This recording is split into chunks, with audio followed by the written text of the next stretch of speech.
Ursa అనే సంస్థకి 60 ఎకరాలు విశాఖపట్నంలో భూమి కేటాయించారు.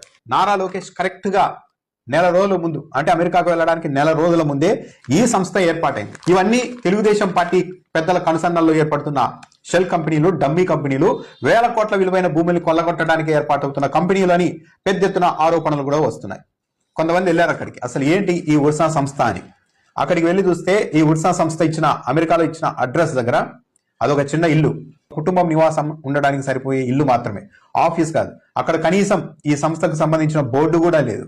అక్కడ ఎవరు ఒక ఉద్యోగి కూడా లేడు. అంటే కేవలం ఒక అడ్రస్ ను చూపించి తొలుత అమెరికాలో ఏర్పాటు చేసి ఇది ఒక పెద్ద అమెరికా సంస్థ అని చూపెట్టి ఆ తర్వాత విశాఖపట్నంలో భూములు కొట్టేయడానికి చాలా దీర్ఘకాలికంగానే ప్రణాళిక వేసుకొని ముందుకు వెళ్లారు అన్న ఆరోపణలు కూడా వస్తూ ఉన్నాయి.